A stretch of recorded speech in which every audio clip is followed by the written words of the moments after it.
talking today about DBT alongside Databricks in your Lakehouse. And primarily, I think users come into two different camps where maybe they know a lot about DBT on another system coming in, or maybe they don't know much about DBT, but they know about Databricks. Looking to speak to both types of audiences. So I'll go over just a brief intro in a second, then talk about a little bit of a background of this, talking about DBT and Databricks together, and then I'm not looking to make death by 1,000 PowerPoint slide cuts today, so making this really hands-on for everybody, make it as interactive as possible, and then looking to leave questions at the end for people if they have those. So yeah, let's get going. So I'm Andrew Sitz. I'm based out of Des Moines, Iowa. I work for Lovelytics, which is a Databricks partner, and I'm a solutions architect and Databricks champion with them, and looking forward to talking to all of you here. So we were Innovation Partner of the Year last year, just won another award here at the Data and AI Summit last night, but essentially we're a boutique data and AI firm focused solely on those efforts with original affinities to Tableau, and then we added Databricks a couple years ago, and have just seen tremendous success with its modularity and customer use cases. So talking about DBT itself, just for those that aren't as familiar, it's the T in ETL. It's the gold standard essentially of data transformation, where you propagate your raw data into the platform of choice, and then it's completely agnostic to do development, testing, and deployment on your data sets. Maybe we'll talk about how that fits in to playing into how cohesive Databricks and DBT are together here in a moment. But that's a quick pictorial representation. And then I promise you this is the most busy slide of the entire presentation, but kind of some use cases for DBT Cloud, which is the managed SaaS that DBT offers to really make workloads much more simplified. So I'll go through some of the pain points that get relieved as opposed to using the open source comparable here in a moment. But basically it can be a great entry point where those familiar with SQL, familiar more so even when closer to the business, can feel very much at home. And you can not have more analyst workloads in Databricks by inviting more individuals to the table without sacrificing things like quality or even just the availability of skill sets that are on the marketplace. It allows you to have a shorter time to user productivity, and you can focus. So they came up with the mantra of the analytics engineer originally. It's kind of a buzzword that's around commonly today. DBT crowned that phrase where essentially you're focusing the entirety of your efforts on delivering high quality data pipelines without the infrastructure overhead. So something that kind of differentiates DBT when you're looking at it in terms of on Databricks, as there are a few different options to transform in when you're even speaking solely in the realm of SQL, you've got a few options on the table, but it allows you to really have shared coordination, or if you even want to have collaboration in individual pipelines, and even make products that are highly reusable, highly iterable as your team learns and grows. It's a very good fit for that. So I guess to encompass that, to not spend a huge amount of time on this, is that it's taken SQL to a software engineering approach that so you can reap the benefits of, and you can remove a lot of the mundane elements of maintaining chaining with SQL that may be currently holding you back. So I'm going to go into the demo now. There's a new benchmark the MK8DX that we've come up with. It tracks complexity. I'll let you just take a glance at some of the terminology on here, but it's set up to really just give a fictitious, playful imitation of a lot of the benchmarks you see on the marketplace now. But what I'm really actually talking about is that we're going to analyze the stats out of Mario Kart 8 Deluxe, because it's one of the first games. There's been a couple now where the statistics are available, and you can choose between, say, like a combination of the character themselves, the cart, or the body that they're using, and you can also choose tires and influence your stats with a glider, which is a glorified spoiler that you may have seen in the recent Mario movie if you watch that, where you basically fly through the air.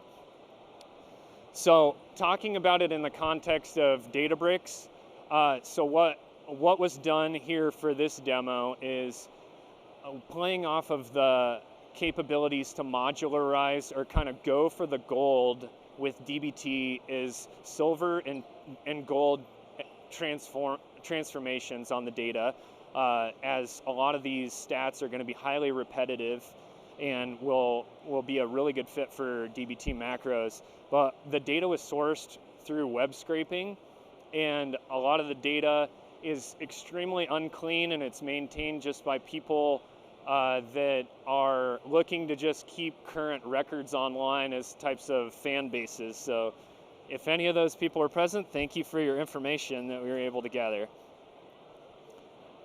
So previous examples, there's been a few of these out on the internet, and they exploited, or I wouldn't say exploited, but they leveraged the Pareto efficiency approach with statistics to say overall, with all the statistical combinations you can have, what's kind of like the best, or what are the top few workloads that you're looking at. I'm not looking to throw a blue shell on those if you're familiar with that on Mario Kart, but if you're not, they've been ruining friendships since about 1996, because you get them when you're closer to last place, which used to be my life until I found out more about the stats. So I said this already, but they basically arrive at an answer of the short list of the best overall builds using that. Whereas I'm going to take a look at the at some additional data that's online, say, and this is one of the sources used. So people are tracking world records on two of the highest CCs or difficulties. The engine CCs are equivalent to difficulty in this game. So there used to be only up to 150 on earlier games, and now there's 200, which is where the competition's really at and where I fail the most. But essentially went through and web scraped the history table of all these world records, which has some really interesting data and even has some nesting, and also scraped data from other sources that doesn't have matches on terminology based on the actual stat breakdowns of the drivers and bodies and so forth. So the first thing I'm going to do here is, I'm not really going to go through the notebook. I have that on the side in the interest of time. So DBT is highly recommended on Databricks to use SQL warehouses, and namely a serverless SQL warehouse, which gets up and running in a matter of seconds. So let me just, if I run a select statement just as a warm-up to get my cluster going, that got submitted. The time frame that serverless stands up is around 5 to 10 seconds currently. Databricks is marching towards having that be an even quicker experience. So we've got that up and running. So let's pop into the DBT Cloud now. And what you'll notice is it is set up. So you can actually get this set, I'll back up a second. You can actually go into Partner Connect on Databricks. You can stand up a trial of this exact same thing in just a couple minutes, and it's a completely guided experience.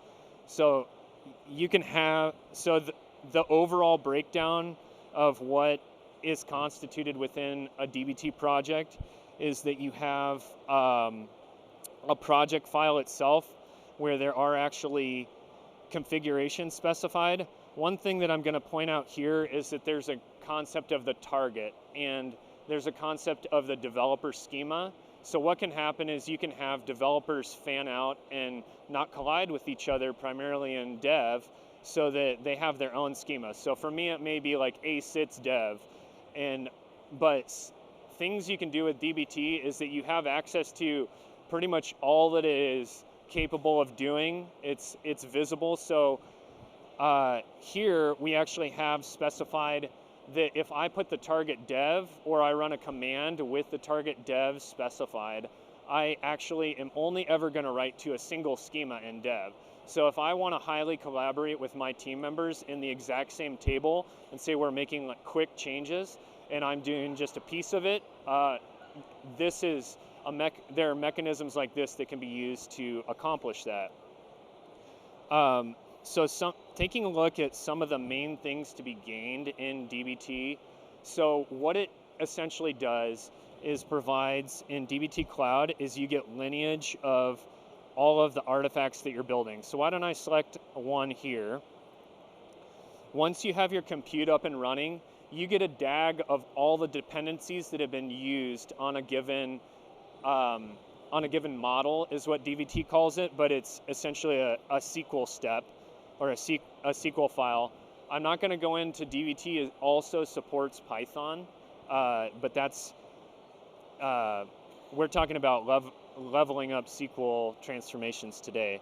So if you take a look at this step, you can see not only where it came from in the lineage, but DBT Cloud allows you to get away from a lot of the command line necessities or knowledge that you would have to run the open source comparable. But you can see that I'm leveraging the reference function, which essentially specifies in a declarative type of an approach which entities that I'm getting my data from or using in this step, and then it builds a complete DAG of everything. All the way back to my sources, which are in kind of the green color here, and that is where you would land your data in the interest of this Mario Kart demo, and with a lot of customers that we talk with, it often gravitates towards kind of going for the gold or going for the silver for the transformation. Since DBT is best of breed, I'm leveraging a Pythonic approach to go web scrape the data initially, and then using DBT for its tremendous capabilities around SQL engineering. And then if I want to take that and do something afterwards and serve it, talk about semantic layer, that would be the next step here. So the ref function just specify where it comes from, but I'll point out something like this use of a macro that's been written, this key hash. So what you've already gained, I'll back up and say you can write straight SQL and get up and running with DBT in your models or in your steps here without having to leverage models. It's just as you graduate, you are going to see that you're going to not need to repeat yourself, or what DB calls a dry approach of don't repeat yourself. So you can go away from some mundane components such as like if you have common metadata columns, you can easily have that automated and pretty much get very close to the business requirements on the uniqueness that is needed when net new requests come in. But for the sake of this particular example that's up, you can compile what this actual code's going to run as. And I'll do that really quickly. You can see for what I just selected, that it compiled that to do a common hash. So anytime that you would want to have a common transformation in SQL, you can specify that with a macro.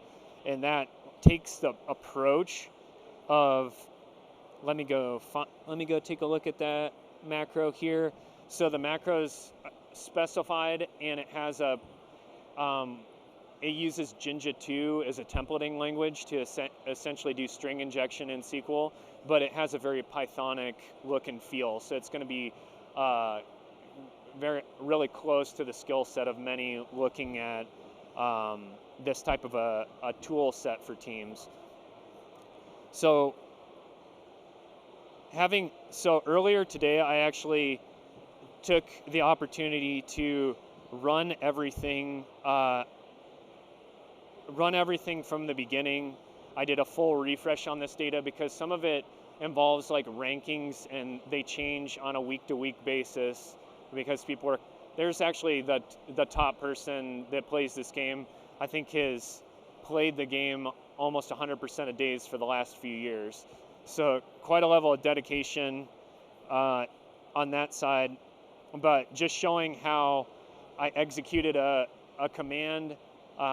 Many of this capability could be similarly mimicked with the click of a button on dbt Cloud, and then you've got complete, what this actually did could be similar to what your team encounters over time. It's like, oh, well, we've engineered all these different tables or views so far, these artifacts, and now we came up with a different or a graduated methodology than what we had before, but because dbt wraps in DML and DDL across your steps, you can do something like this full refresh, and this went and did a complete whole reset so that I still have all the expectations of schema in my silver and bronze layer, and it just completely rewrote everything in a chained fashion. So you're able to blow away and not have to go refactor, say like a whole bunch of pieces of boilerplate code in X number of locations within your repository.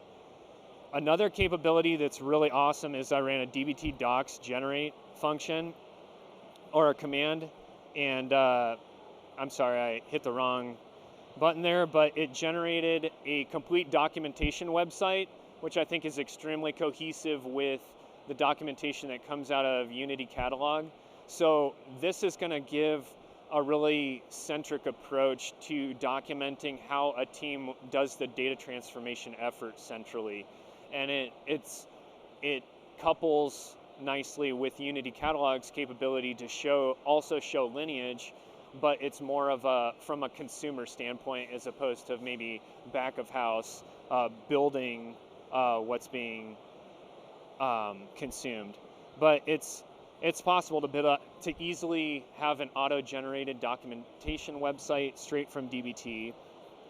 Definitely wanted to spend time in the few moments that we have together to talk about that. But if we were to even look at one of the macros themselves, you can go, instead of just compiling it, you can go and preview how the exact code's going to execute. And this should just take a second. It's leveraging the same serverless warehouse that we used before. And essentially what this is doing is finding,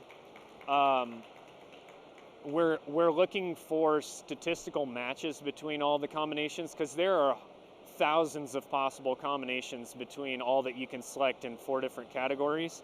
But at the end of the day, there are only a few actual matching combinations that come out. And let me just preview the final step here.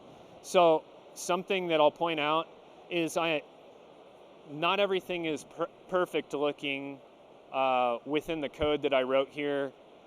You may have issues with the trailing comma. That's a whole different story. But just running this step, it's easy to preview it, compile what the code looks like, and also if I even wanted to as well, I can go and format the code itself. And there's actually just recently announced compatibility for SQL Fluff as a code for your code editing, so that you can have really uniform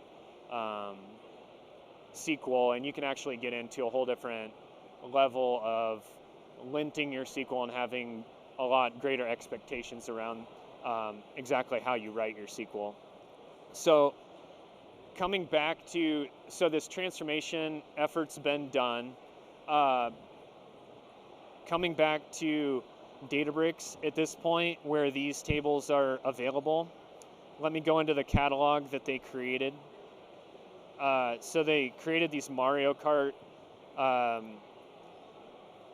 tables and views within schemas for a single bronze, silver, gold, like that original target showed. And if we were to go take a look at, I have a different query available here, just really quickly. If you were to go take a look, you could go build a dashboard off of this quite easily that's parameterized. This is kind of getting to the stage of being very close to that. And if I went to go pick a specific course just to look at world records, and let me say I want to look at 150cc and I'm going to look at the 10 most recent world records, all using the same serverless SQL compute here.